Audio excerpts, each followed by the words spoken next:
अस्सलाम वालेकुम प्यारे दोस्तों, आज मैं आपको हज़रत आदम अलैहिस्सलाम का मुकम्मल वाक़या सुनाऊंगी। अल्लाह ताला ने जब हज़रत आदम अलैहिस्सलाम को पैदा करने का इरादा किया तो फरिश्तों से कहा, मैं दुनिया में अपना एक नाइब बनाना चाहता हूँ। फरिश्तों ने कहा, ए हमारे रब, तू दुनिया में अपना एक ऐसा नाइब बनाना चाहता है जो खराबियाँ करे और खून करता फिरे। हम तो तेरी तस्बीह करने के साथ साथ तेरी तारीफ और पाकी बयान करते रहते हैं। अल्लाह ताला ने फरमाया, मैं वो जानता हूँ जो तुम नहीं जानते। अल्लाह ताला ने हज़रत आदम अलैहिस्सलाम को मिट्टी से पैदा फरमाया, फिर आप अलैहिस्सलाम को सारी चीज़ों के नाम सिखा दिए और इन्हें फरिश्तों के सामने लाए और कहा, अगर तुम सच्चे हो तो मुझे इनके नाम बताओ।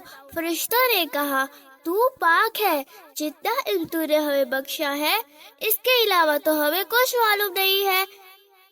फिर अल्लाह ताला ने फरिश्तों को हुक्म इरशाद फरमाया कि आदम को सजदा करो।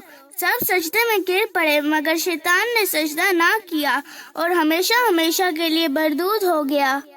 फिर अल्लाह ताला ने हज़रत आदम अलैहिस्सलाम को हुक्म दिया कि तुम और हवा जन्नत में रहो और जहाँ से चाहो खाओ पियो, मगर एक खास दरख्त के लिए मना कर दिया कि इसके करीब भी मत जाना वरना तुम नाफरमानों में से हो जाओगे। इस तरह अल्लाह ताला ने हज़रत आदम अलैहिस्सलाम को इम्तिहान लिया कि ये हमारी बात मानते हैं या भूल जाते हैं। शैतान जो पहले ही हज़रत आदम अलैहिस्सलाम से नाराज था, क्योंकि उन्हीं की वजह से वो अल्लाह ताला के दरबार से निकाला गया और इस पर लानत हुई थी, उसने कसम खाई थी कि मैं क़यामत तक हज़रत आदम अलैहिस्सलाम और इनकी औलाद को भड़काता रहूंगा कि वो अल्लाह ताला का कहना ना माने। वो हज़रत आदम अलैहिस्सलाम और इनकी बीवी हज़रत हवा को बराबर भड़काता रहा कि तुम इस दरख्त का फल जरूर खाओ, इसके खाने से तुम हमेशा जिंदा रहोगे। आखिर एक दिन हज़रत आदम और इनकी बीवी हज़रत हवा भूल से शैतान के बहकावे में आ गए और वो फल खा लिया। फल खाते ही जन्नत का लिबास इनके बदन से गायब हो गया और वो जन्नत के पत्तों से इनके बदन को ढकने लगे। अल्लाह ताला ने हज़रत आदम अलैहिस्सलाम से कहा कि हमने कहा था कि इस दरख्त का फल ना खाना और शैतान के बहकावे में ना आना, वो तुम्हारा दुश्मन है। फिर भी तुम इसके बहकावे में आ गए। अब तुम और हवा जन्नत से चले जाओ और दुनिया में रहो। हज़रत आदम अलैहिस्सलाम को जन्नत से निकलने और शैतान के बहकावे में आने का बहुत रंज हुआ और बहुत अरसे तक अल्लाह ताला से माफी मांगते रहे।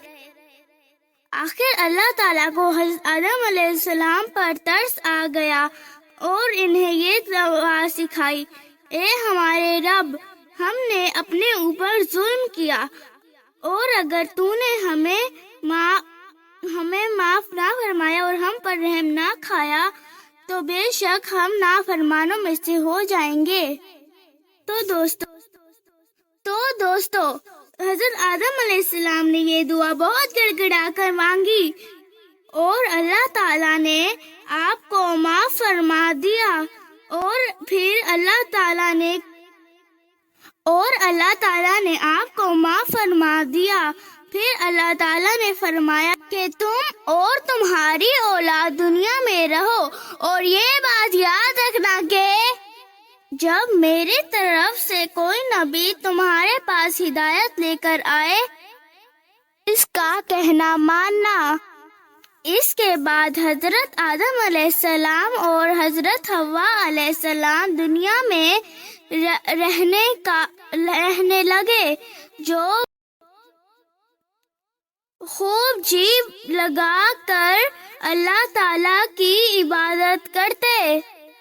इनकी बहुत औलाद हुई और दुनिया में सब जगह आबादी होती रही। حضرت آدم علیہ السلام بھی اپنے بچوں کو یہی بات سکھاتے کہ تم بھی شیطان کے بہکاوے میں نہ آنا، وہ ہمارا دشمن ہے۔ ہمیشہ اللہ تعالیٰ کی عبادت کرنا، سچ بولنا، کسی پر ظلم نہ کرنا، ایک دوسرے کی نیک کام میں مدد کرتے رہنا۔ آخر کار حضرت آدم علیہ السلام 900 سال تک زندہ رہ کر وفات پا گئے۔ پیارے دوستو، یہ تھا حضرت آدم علیہ السلام کا مکمل واقعہ۔ اگر آپ کو ایسے اور واقعات دیکھنے ہیں تو اسلامک سٹوری سٹی کو لائک، شیئر اور سبسکرائب کر دیں۔